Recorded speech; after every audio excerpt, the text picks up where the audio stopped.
Ganyan po ang lahat ngayon. At makibukas po kayo sa akin sa aklat ng Hebreo, chapter 13, verse 20-21. Inuulit ko po, Hebreo 13, verse 20-21. Ito ang sinasabi. Ngayon ang Diyos ng kapayapaan na muling nagdala mula sa mga patay sa dakilang pastor na mga tupas at pamamagitan ng dugo ng walang hanggang tipan sa mga tuwid, baga ay ang Panginoon nating Jesus. 21. Pakasakdali nawa niya kayo sa bawat mabuting gawa upang gawin ang kanyang kalooban na gawin sa atin ang nakalulugod sa paningin niya sa pamamagitan ni Jesucristo na mapasa kanya nawa ang kalulatian at pakailanman siya nawa. Purihin po ang pagkabasa ng salita ng Diyos. I-welcome po natin ang ating lingkod na si Pastor Bernard Lani.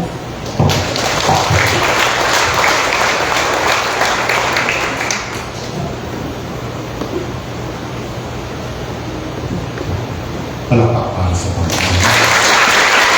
Hallelujah! Hallelujah! Hallelujah! Purihin ka, Panginoon Jesus. Purihin ka, Ama. Salamat, Santong Espiritu. Salamat sapagkat napakabuti mo sa bawat isa sa amin. Salamat sapagkat hindi naging muli ang lahat sa aming buhay na makilala namin Jesus. At kami po ay nakakasigurado na kami na nagpapatuloy, sumasamba, naglilingkod, sumusunod, nananampalataya sa iyo, ay may buhay na walang hanggan. Sa oras at sandaling ito, Panginoon, alam po namin na naririto ka. Naririto ang iyong Santong Espiritu. Hinahayaan po namin siya ang manguna sa aming lahat. At kami po ay nagpapasakop sa kanyang kapangyarihan. Sapagkat sinabi mo, Panginoong Jesus, na kung kami ay hiwalay sa iyo, ay wala kaming magagawa. Ikaw, Jesus, ang aming katagumpayan. Ikaw, Jesus, ang aming kalakasan. Ikaw, Jesus, ang aming karunungan. Ipinakaubayan namin sa iyo ang aming buhay. Maraming salamat po. At alam po namin na ang araw na ito ay pinagpala mo na at pinabanal mo na sa pangalan ng aming Panginoong Jesus. Ito po ang aming sama at dalangin. Tayo lahat magsabing Amen. Purihin ang Diyos.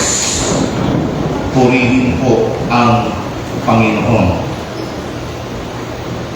Salamat sapagkat alam niyo po mga kapatid, kapag ang buhay natin ay ipinasakop natin sa ating Diyos.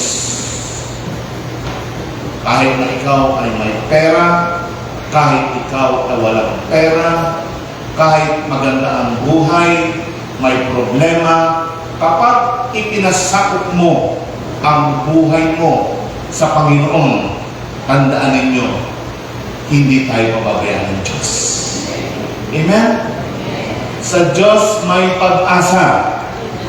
Ang sabi nga ng Biblia, sabi ng Panginoon, ang lumalapit sa Kanya ay hindi niya kailanman itataboy. Sabi nga ng Panginoon, kahit po tayo ay makasalanan, kapag lumapit tayo sa Kanya, lilinisin niya ang lahat ng ating kasalanan. Bagaman ang ating kasalanan ay mapula, gagawin niya itong maputi na katulad ng isang tupang bagong paligo. Bagaman ang ating mga kasalanan ay katulad sa matingkad na pula, gagawin niya itong katulad ng niebe, kasing puti ng niebe. Kaya nararapat ang Diyos natin ay pasalamatan. Palakpakan po natin siya. Yung palakpak para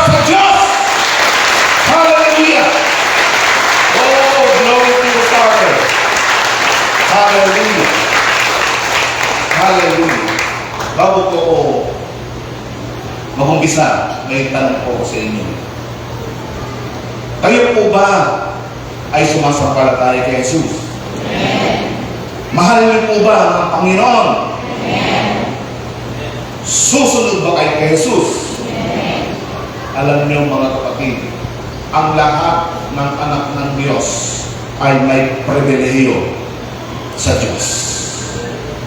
Ang sabi nga po sa ating binasa kanina, ngayon ang Diyos ng kapayapaan na muling nagdala mula sa mga patay ng dakilang pastor ng mga tupa sa pamamagitan ng dugo ng walang hanggang tipan sa makapibagay ng Panginoon natin si Jesus ay pakasakdalin nawa niya kayo sa bawat gawang mabuti upang gawin ng kanyang kalooban na gawin sa atin ang nakalulugod sa kanya sa pamamagitan ni Jesucristo at mapasa kanya nawa ang kalwalatian magpakilanman siya nawa.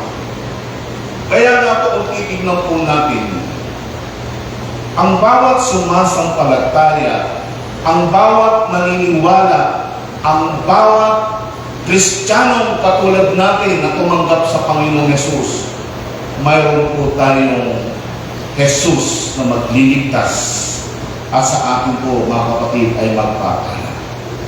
Dahil po sa ating pananampalataya sa ating Panginoon, alam natin ang ating Diyos ay maaasahan natin sa lahat ng pagkakataon.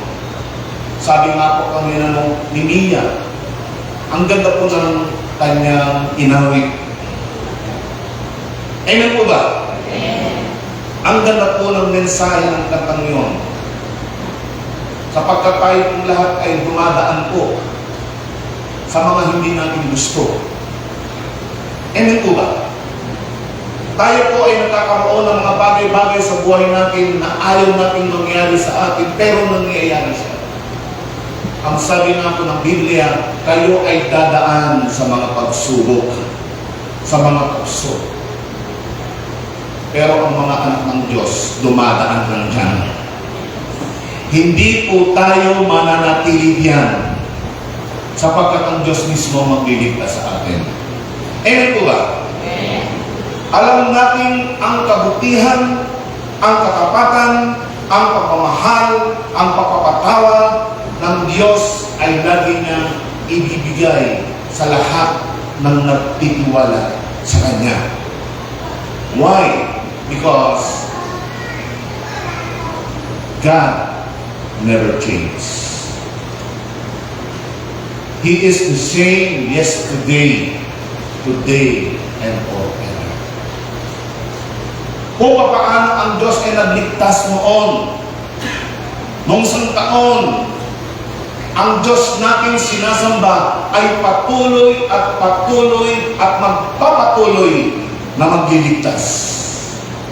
Kaya nga po mga kapatid, if God never changes, if Jesus is the same yesterday, today, and forever, mga kapatid ko, we can depend on God. Amen po ba? Pwede po tayong dumepende sa Diyos. Pwede nating asahan ang Diyos. Tandaan nyo, kapag ikaw ay nananampalataya sa Panginoon, meron kang pribilehiyo. Meron kang mga blessings na maasahan sa Panginoon natin. Ito po yung mga aasahan natin sa Panginoon. Meron po ako 5 puntos. Kapag tayo po, sino po bang anak ng Diyos dito? Taas ang kamay. Sino ang mga anak ng Diyos? Yan. Tayo pong lahat ay anak ng Diyos. Dito po ba may anak ng Diyos? Yan. Anak ng Diyos. Dito po ba meron? Yan. Kapag tayo po ay anak ng Diyos, tayo po ay makakaasa sa Panginoon ng kapatawaran sa ating mga kasalanan. Araw-araw, minuto, segundo, nagkakasala ang tao. Amen po ba? Sa isip, salita, at gawa. Lahat ng tao, walang sinisino, kahit po kami mga pastor, nagkakamali pa rin po kami. Amen po ba? Pero, dahil ang Diyos ay mabuti, ang Diyos ay nagpapatawad. Kaya nga napunta si Jesus Christ dito sa atin upang lahat po tayong makasalanan ay magkaroon ng kaligtasan. Pero, may dapat po tayong gawin para patawarin tayo sa kasalanan natin. Sabi dito, kung ipapahayag natin ang ating mga kasalanan, ay tapat at banal siya na tayo patatawarin sa ating mga kasalanan at tayo lilinisin niya sa lahat ng ating mga kalikuan. Kung sasabihin natin sa Diyos. Pero kung ito ay itatago natin sa Panginoon, tandaan po, lahat ng bagay sa buhay natin ay alam ng Diyos. Ang iniisip mo, ang nasa puso mo, yung salita natin hindi pa po lalabas sa ating bibig, alam na yan ng Diyos. Kaya wala tayo natatago sa Panginoon. Kung nagkamali tayo, ang dapat natin gawin, we must confess it to God. Hindi na natin kailangan i-confess pa sa tao. Sa Diyos natin sabihin. Amen po ba? Ang sabi po diyan, if or kung, paano kung hindi? Kung ipapahayag natin ang kasalanan na gawa natin sa Panginoon, ang assurance ng kabutihan ng Diyos, sabi diyan, patatawarin tayo. Hindi lang tayo patatawarin ng Diyos, kundi lilinisin niya pa tayo sa lahat ng ating mga kalikuan. God will going to cleanse us to all of our unrighteousness. Ibig kong sabihin, itutuwid ng Diyos ang mali nating buhay. Tuturuan niya tayo ng mamuhay ng may kabanalan, mamuhay ng tama, ayon sa paningin niya. Pero, kung idadahilan natin na laging pag nagkakamali tayo, ay may first John 1:9 naman. May mga taong ganyan, mapagpatawad ng Diyos. Kahit magkamali ako, magkasala ako, mapagpatawad ng Diyos. Gina-justify po nila yung mga kasalanan na gagawa ko nila. Even though sinabi na kung ipapahayag natin sa Panginoon, patatawarin na tayo. And we know, naniniwala tayo na ang Diyos is God of chances. Patatawarin niya tayo. Pero alam niyo po mga kapatid, kung paulit natin gagawin ang kasalanan, ang sabi nga po ng Bible, kapag ang kasalanan, alam mo na kasalanan, matindi po yun. It is transgression. Alam niyo po, kahit transgress tayo, kahit po nagsalangsang tayo sa Diyos, patatawarin ka na. Amen po ba? Patatawarin ka pa rin po na. Kaya lang, hindi mo mai-enjoy yung joy of salvation. Kasi pag magkakamali ka, hingi ka ng tawad. Mas magkakamali ka na naman, hingi ka na naman ng tawad. Amen po ba?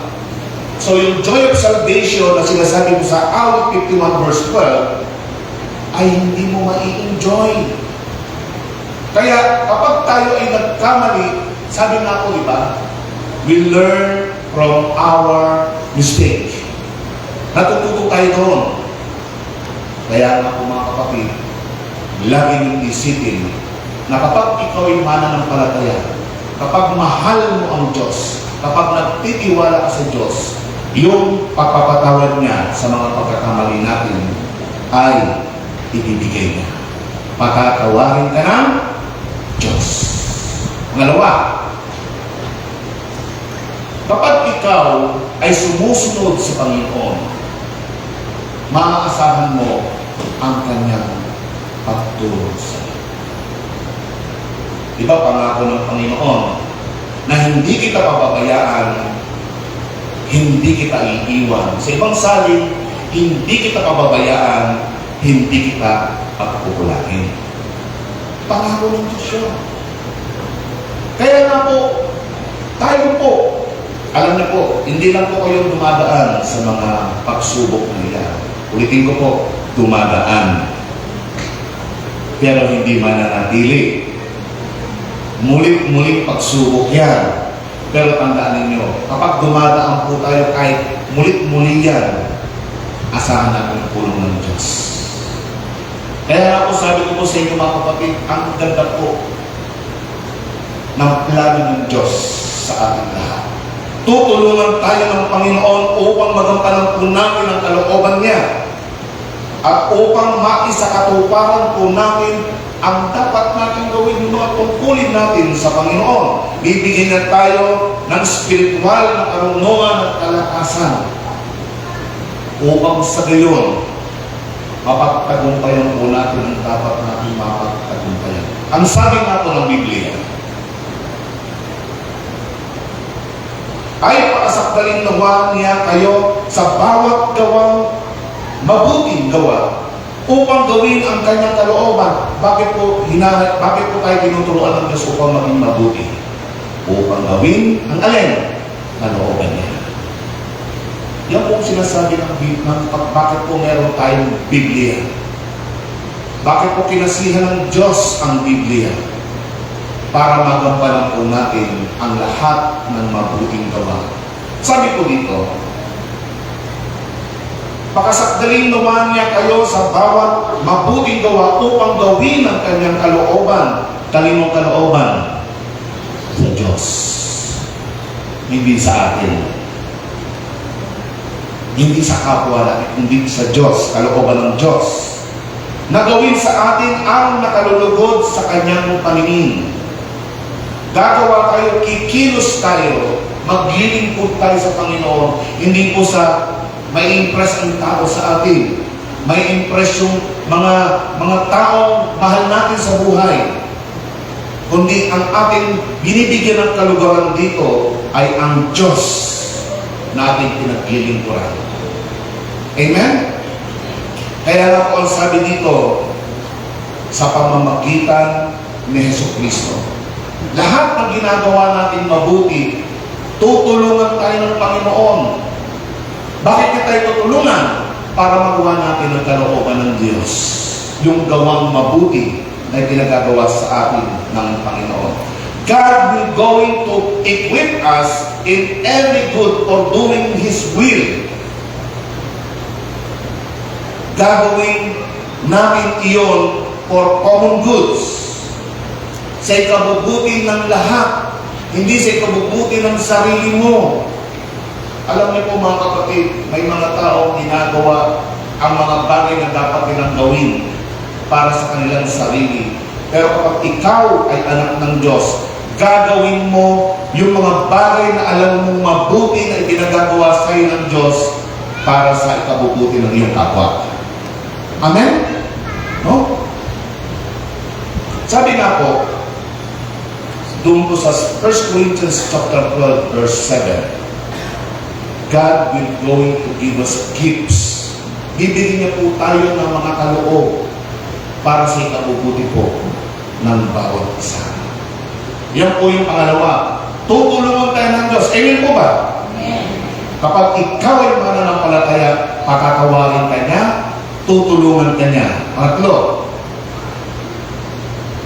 maaasahan po ng bawat isa sa atin ang pagmamahal at kabaitan ng Diyos. Lagi niyo pong tatandaan mga kapatid na mahal tayo ng Diyos.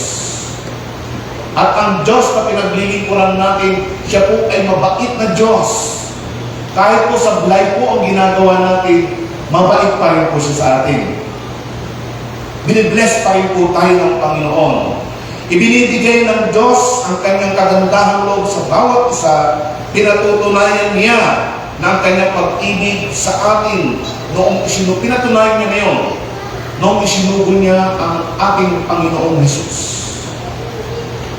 bilang pampalubag loob sa ating mga kasalanan.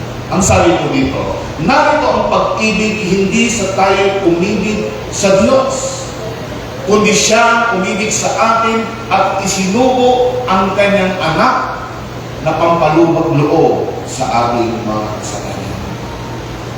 Ganyan po tayo kamahal ng Diyos. Ganyan niyo po tayo iningatan. Di ba ang sabi nga ng Biblia?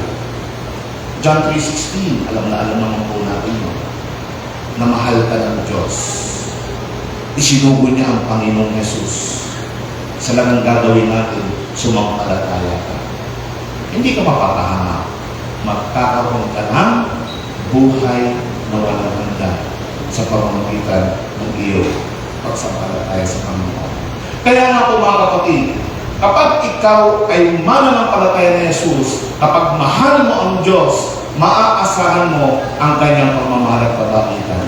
Kapag ang sabi po ng awit 105, ang Panginoon ay mabuti. Ang kanyang kagandahan loob ay magpakailanman. At ang kanyang pagtatapat ay sa lahat ng salit-saling lahi. Di ba ang sabi nga po ng Exodus chapter 20, kung ang tapuutan ng Diyos doon sa mga sumasamba sa mga Diyos-Diyosan ay mula sa ikatlo at ikaapat na sali ng lahi, pero ang pagmamahal ng Diyos ay sa 1,000 sali ng mga nagmamahal sa Kanya. Kaya asahan po natin na yung mga kaanak-anakan natin, yung mga kaapu-apuhan po natin ay binless na ng Panginoon. Amen po ba? Kaya, praise God. Hallelujah. Purihin ka Panginoon.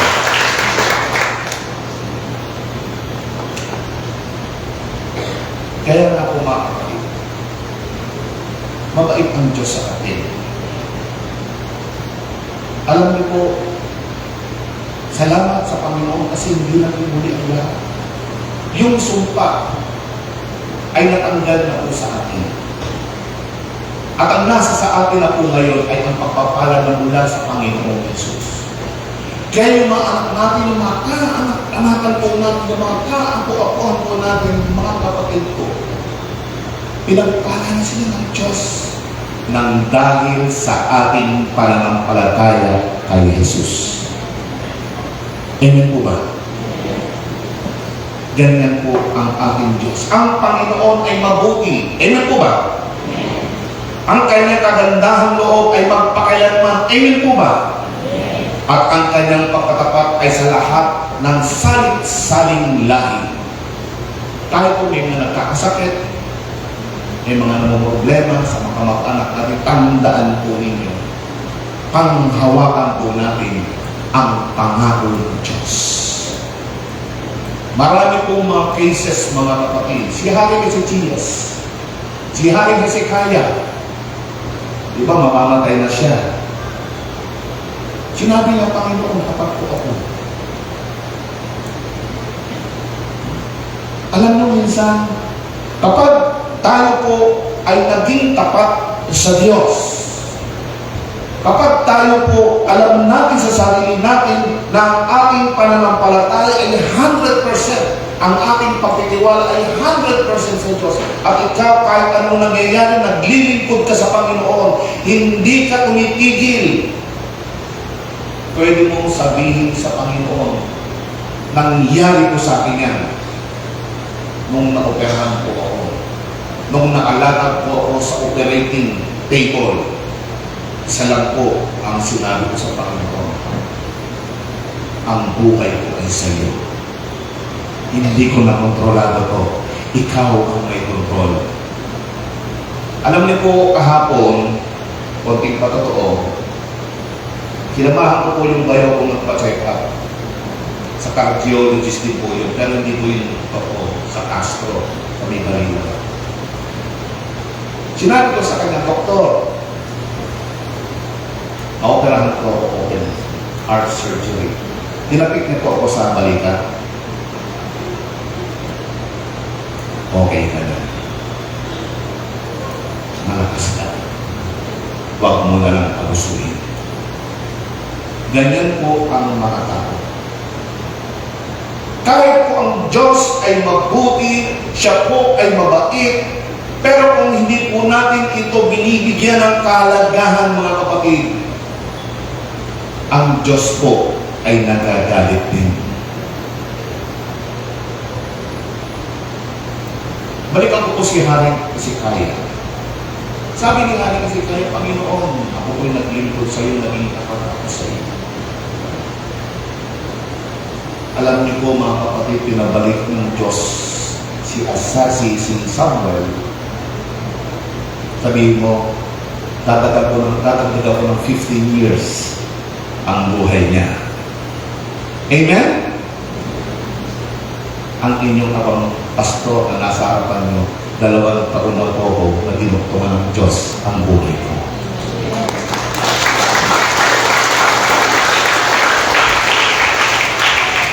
Tayo po paminsan-minsan medyo sinusuntok ako katulad last week. Ewan ko lang kung nilakatira sa akin. Kaya kaya nakita mo, medyo talagang nakakapit ko ako sa pintuan ng kotse. Pero alam niyo po, sabi ko, Lord, ikaw lang bahala. Ay nangyari, wala na. Kapag nagtitiwala tayo sa kabaitan, sa pamamahal ng Diyos, mga kapatid ko, kahit literally masakit, tatanggalin ng Panginoon ng sakit. Cancer, ang Lord ang may control ng buhay natin. Amen po ba? Yan. Kaya palakpakan natin ang Diyos.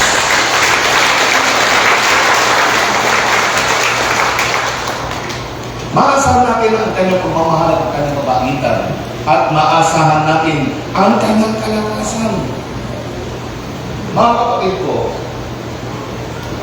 ang Diyos na pinaglilingkuran natin, sinasampalatayanan natin, ay makapangyarihan sa lahat. Naniniwala po ba kayo doon? Na kayang gawin ng Diyos ang lahat ng bagay sa buhay natin. Isa lang po ang susi, mananampalataya.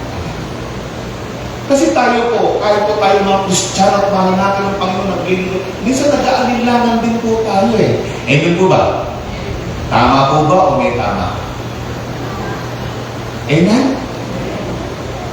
Huwag po tayong mag-aalinlangan sa kapangyarihan ng Diyos. 100% ko lang ang kiling. Sabi ng Panginoon, kapag may gusto ka, pag miniling ka, ang kiling mo na, nasa iyo na. Pag inangkin mo na ang kagalingan, nasa iyo na yung kagalingan, ang kiling mo na. Kahit medyo may simusundot-sundot pa, niya ang kiling mo na. Amen? Ganon din si Kebong, inaangkin mo na na magaling na siya.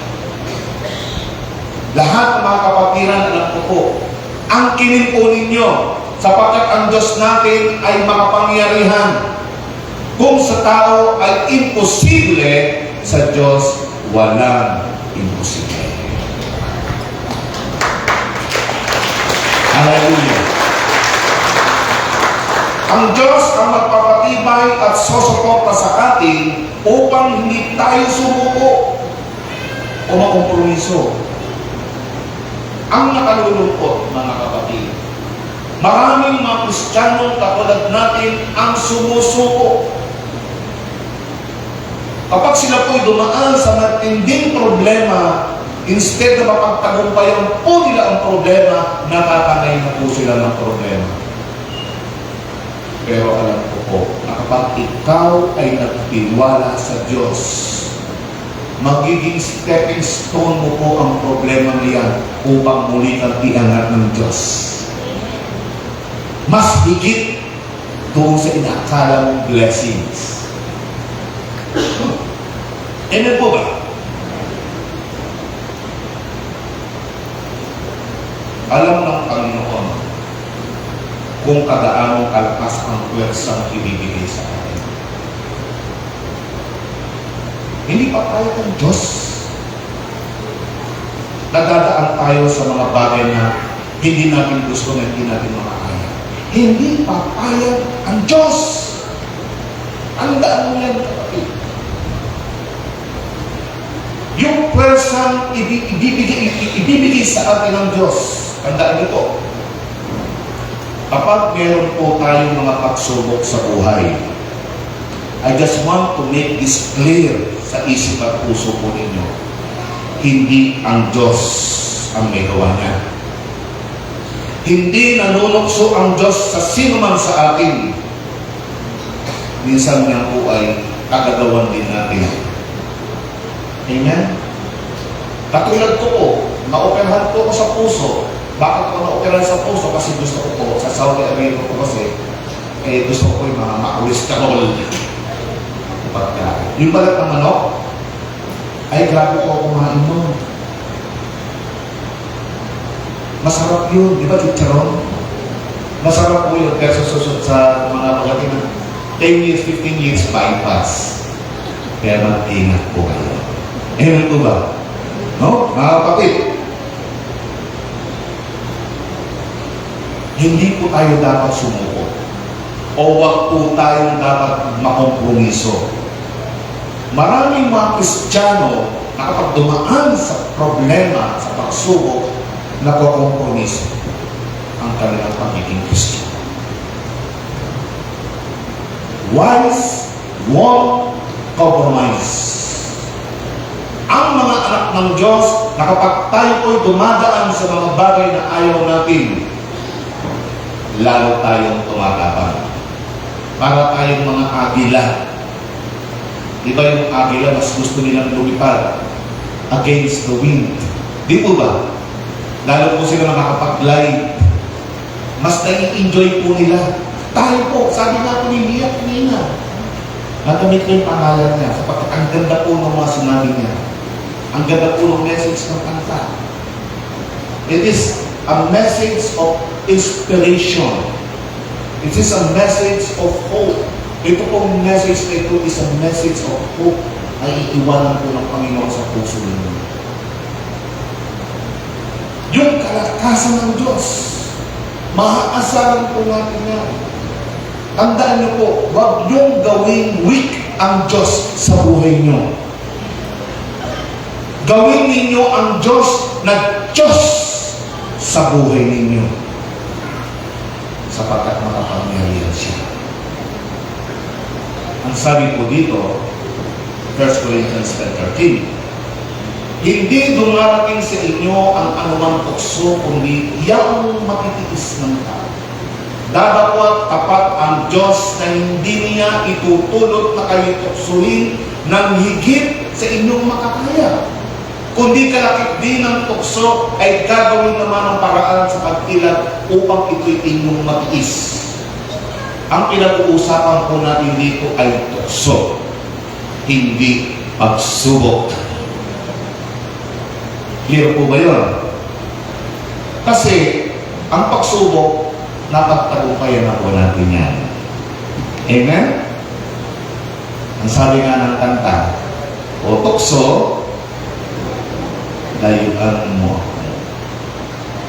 Sa mga Kristiyano, katulad natin na nagmamahal, nananampalataya, nagtitiwala sa Diyos, lumalayo tayo sa tukso. Amen? Ang sabi po dyan, hindi darating sa iyo ang anumang tukso. Alam niyo po ba yung tukso? Ang tukso, hindi pa po yung kasalanan. Kapag ginawa mo yung tukso, doon nagiging kasalanan. Amen po ba? Ang sabi po dito, hindi po aalisin sa harapan natin ang tukso. Ang sabi po dito, gagawin naman ang paraan ng pag-ilag upang ito'y inyong matiis. Nandiyan ang tukso, pero matitiis mo. Amen? Parang sa problema, ang sabi ng Panginoon sa Mateo 11:30, for my yoke is easy and my burden is light. Hindi tinanggal yung burden, pero naging light yung burden. Hindi tinanggal yung tukso, yung temptation, pero bibigyan tayo ng Diyos ng pagtitiis para mailagan. Nandiyan po yung suporta ng Diyos sa atin. Dadaan po tayong lahat. Babae, lalaki, bata, matanda, dadaan tayong lahat dyan. Tandaan niyo po, kapag ikaw ay sumasampalataya sa Panginoong Yesus, dumaan ka man dyan, huwag kang titigil at mag-i-stay, mapapama ka. Daanan mo na lang. Amen? Pagdaan mo, bye-bye. Ganon ang gagawin ng Kristiyano. Amen po ba?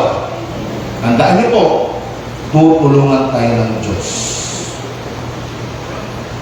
Alam niyo po gagawin ng Holy Spirit sa atin. Alam niyo importante ng Holy Spirit sa atin. Napaka-importante ng banal na Espiritu sa buhay ng mga mananampalataya ng Panginoon. Ang Holy Spirit po ang magbibigay sa atin ng kapangyarihan to say no. Ayoko. O tukso, in Jesus' name, lumayo ka sa akin. Ano po ba? Kaya sabi ng Panginoon, apart from me, you can do nothing. Alay, pasakot na po natin 100% sa Panginoon. Huwag na po tayo mag-aalinlangan sa Panginoon. Sapagkat alam niyo po ba, mapapahamak po tayo. Kapag nagtiwala tayo sa sarili natin, kapag nagtiwala tayo sa sinasabi sa atin ng tao, mapapahamak po tayo. Magtiwala po tayo kung ano ang sinasabi ng Diyos sa ating mga kapatid. Ulitin ko po, it is the Holy Spirit who will going to give us strength to say no to temptation. That's number 4. Number 5. Kapag ikaw ay nagmamahal, nagtitiwala, sumusunod, nananampalataya sa Panginoon, maaasahan mo ang kanyang kontrol sa iyong buhay. Lilimitahan ng ating Diyos sa langit ang mga pagsubok o tukso o mga kagipitan na darating sa ating buhay. Tulad ng isang bihasang manlililok, alam niyo po ba yung craftsman yung gumagawa ng mga banga? Yung jar maker. Yung jar maker, magpapatong po siya ng putik doon sa kanyang ulmahan, umiikot po yun, at siya po, hawakan niya kung dahan-dahan yun. Amen po ba? At sa paghawak niya, very gentle ang kanyang paghawak. Hanggang sa ito'y tumaas hanggang ito'y mag-14 jar. At lahat po ng bulat, lahat po ng mga batong maliliit, tinatanggal niya po yun. Hanggang sa ito'y maging magandang banga, ito po'y ilalagay na pagtapos at maganda na, may pinturahan na, ilalagay na po ito sa talagang lalagyan. Ganun po tayo sa Panginoon. Hinuhulma po tayo ng Diyos sa pamamagitan ng kanyang mga kamay, ng kontrol ng Diyos sa ating buhay. Bibigyan po tayo ng Diyos ng pag-asa sa buhay. Tandaan nyo mga kapatid, hindi tayo papabayaan ng Diyos. Alam niyo po mga kapatid, ang dami po mga kapatiran na binless na po ng Panginoon. Bakit po kaya binless sila ng Lord sapagkat 100% po sila nagtiwala sa Diyos? Sabi na po dito ni Apostol Pablo, ginigipit kami sa kabila, ngunit di nagagabi. Para po silang nakaipit sa nagbabanggaang bato. Kung minsan nag-aalanlangan kami, ngunit di nawawalan ng pag-asa. Pinag-uusig kami, ngunit di nawawalan ng kaibigan. Naibubuhal, ngunit di tuluyang naibulot mo. Ganyan ang mga nagmamahal sa Diyos. Kahit kung minsan, parang bibigay ka na, parang hindi mo na makakaya, pero tandaan ninyo, alam ng Diyos ang control na dapat nang ibigay sa atin. Sabi ni Pablo, ginigipit kami sa magkabi-kabila. Parang ano po ito bigla po pumasok sa akin yung time na yung mga Israelita ay lumayos na po doon sa bayan ng Ehipto upang sila po ay pumunta doon sa lupang pangako. Nagbago po yung isip, iyan ko na lang. Nagbago po yung isip ni Paraon at hinabol po sila. At nung nalaman nilang hinahabol po sila ni Paraon upang ibalik doon sa Ehipto, wala po silang masusuliman sapagkat bundok-bundok yung kanilang pagitan. At yung nasa harapan po nila ay dagat. Ang tanong ko, mga kapatid, pinabayaan ba sila ng Diyos? Nahuli po ba sila ng mga Ehipto? Ganyan din po ang ginagawa ng Diyos sa atin. Kahit po tayo ay parang nasa gitna ng umupugang bato, tumaas ang gasolina, tumaas ang tumaas. Yung mga gasol, electricity, kami may mga kotse, namang problema, mataas ang gasolina. Alam niyo po mga kapatid, God will provide. Kahit po tumaas lahat yan, kontrolado pa rin ng Diyos. God is always in control. Eh, po ba? Eh, huwag po tayong malulungkot, huwag po tayong matatakot. Sapagkat yung mga nangyayari ngayon, nakasulat po yan sa Bible.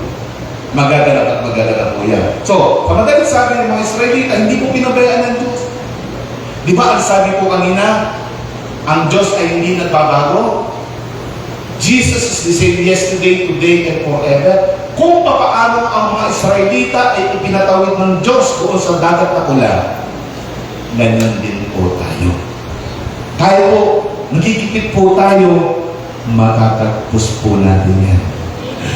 Dadaanan lang natin sila. Amen? Yan. Parapakan natin. Hallelujah. Alam niyo, Apostol Pablo, ang kakayanan at katapatan ng Diyos na kanyang pinaglilingkuran. May tanong po sa inyo. Alam niyo po ba ang kalakasan at katapatan ng Diyos? Bakit? Ulitin ko yung tanong. Alam niyo po ba ang kalakasan at katapatan ng Diyos?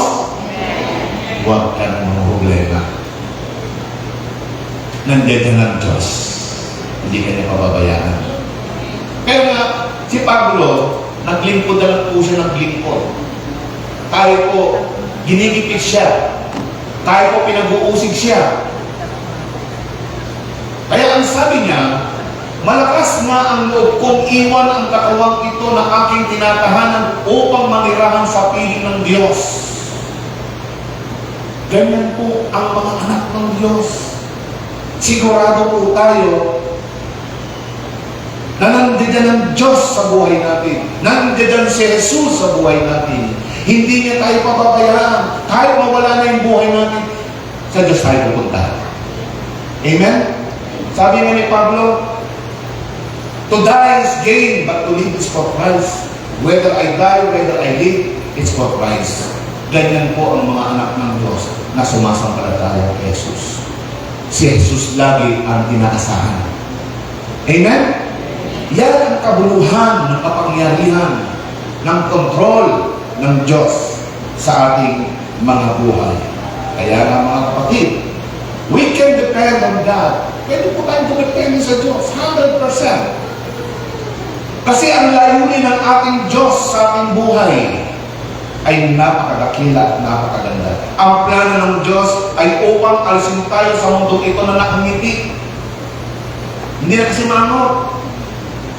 Ang mga anak ng Diyos Diyos, kahit mawala po tayo sa mundong ito, alam naman natin ang nangyayari sa atin yun, pero nakamiti tayo. Huwag ka lang bibitiw sa Panginoon. Yung pananampalataya mo, kahit may problema ka, manampalataya kang patuloy sa Panginoon. Alam niyo po, sinabi na po yan ng Panginoon. Umalis siya, babalik siya. May layunin ang pag-alis ng Lord at may layunin din yung kanyang pagbalik. Ang sabi niya po, sa bahay ng aking ama ay maraming tahanan. Maraming tahanan. In my Father's house there are mansions. Kundi gayon, ay sinasabi ko sana sa inyo, sapagkat ako'y paroroon upang ipaghanda kayo ng dakong kalalagyan. Di po ba nangyari na yan? Ang sabi sa verse 3, at kung ako'y pumaroon at kayo'y maipaghanda ng kalalagyan, ay muling paririto. Ito po yung future natin, mga kapatid. Ito po ay para sa lahat ng nananatili, sa lahat ng nananampalataya, sa lahat ng sumusunod, sa lahat na mahal ang Diyos, mahal ang Panginoong Yesus. Ang sabi ng Panginoong Yesus, paparito siya kapag naipaghanda na po tayo. Ang sabi niya, ang pangako ng Panginoon, kayo'y tatanggapin ko sa aking sarili upang kung saan ako naroon, kayo naman ay turoon. Gusto niyo po ba kung saan si Jesus Christ, doon tayo? Yan ang ating future. Yan ang ating susunod na kabanata ng ating buhay. Kaya nga mga kapatid, ang sabi ng Panginoon dito sa sanlibutan, may kapigatian tayo. Ano sinabi ng Panginoon? Magalak kayo na pagtagumpayan ko na ang sanlibutan. Kaya yung ating tagapagligtas, the King of Kings and the Lord of Lords, is victorious na. Kaya nga sinabi ni Pablo, we are more than through Christ who loved us. Amen? So ano pang dapat natin ipag-alala? Yung mga baka, what if ng buhay? Mga kapatid, may Jesus tayo. May Panginoon tayo na magtatanggol sa atin. Jesus is on our side. Yung Holy Spirit, alam niyo po ba? Yung Holy Spirit, kasama mo? Ulitin ko po yung tanong. Alam niyo po ba na yung Holy Spirit ay kasama mo? Alam niyo po ba na ang Holy Spirit ay nasa iyo? Ha? Kung nasa atin ang Holy Spirit ng sinugo ng Panginoong Yesus sa atin upang tayo gabayan, ingatan, kontrolado ng Diyos ang buhay ng mga sumasampalataya sa Kanya. Ang sabi nga po sa Romans chapter 18, na ang Espiritu, kasama ng ating Espiritu, ang nagpapatunay na tayo'y mga anak ng Diyos. Kung anak ka ng Diyos, ang sabi sa 1 John 4:4, huwag kayong matakot sapagkat ang nasa inyo ay mas makapangyarihan kesa nasa sanlibutan. Palakpakan natin ang Panginoon. Hallelujah! Hallelujah! Kaya kung hindi po natin alam ang solusyon sa mga problema natin, ang sabi po sa Santiago chapter 1, kung tayo po ay nagkukulang ng karunungan, humingi po tayo sa Diyos na nagbibigay ng sagana at hindi nanunumbat. Kahit palpak po ang ginawa natin, kahit po yung naging problema natin ay bunga po ng ating pagkakamali, hindi kasusumbatan ng Diyos. Eh dahil naman sa iyan eh. Hindi po ganun ang Diyos. Kapag buong puso po natin hiningi po sa Panginoon, ang sabi diyan, tutulungan niya tayo. Amen? Huwag lang tayong mag-aalinlangan. Kapag nag-aalinlangan po tayo, ang sabi po sa Santiago, chapter 1, verse 7, huwag isipin ng taong iyon na tatanggap siya ng anuman sa Panginoon. Kaya nga po, ang pananampalataya ay napaka-importante sa atin. Amen? Mga kapatid ko, mahal na mahal tayo ng Diyos. Kaya nga po ang sabi po ng Efeso, ito po, yung sabi ng Panginoon, kung ako'y pumaroon at kayo may paghanda ng kalalagyan ay muling paririto ako at kayo tatanggapin ko sa aking sarili upang kung saan ako naroon ay kayo naman ay doon. No? Sa Panginoon tayo. Kailan? Magpakailanman. Therefore, upang sa inyo ay ipagkaloob niya ayon sa mga kayamanan ng kanyang kaluwalhatian na kayo'y palakasin ng kapangyarihan sa pamamagitan ng Espiritu sa pagkataong loob. Mga kapatid, the Comforter is in us. Palalakas niya po loob natin na sige lang, patuloy na. Na si Kristo ay manahan sa inyong puso sa pamamagitan ng pananampalataya upang kung mga ugat at mga tumibay sa pag-ibig ay lumakas hanggang sa matalastas pati ng lahat ng mga banal. Kung ano ang luwang at ang haba at ang taas at lalim at makilala ang pag-ibig ni Kristo na di masayo ng kaalaman upang kayo mga puspos hanggang sa buong kapuspusan ng Diyos. Mga kapatid, napakaganda ng plano ng Diyos sa mga umiibig sa Kanya. Sino pong nananampalataya sa Diyos? Taas ang kamay.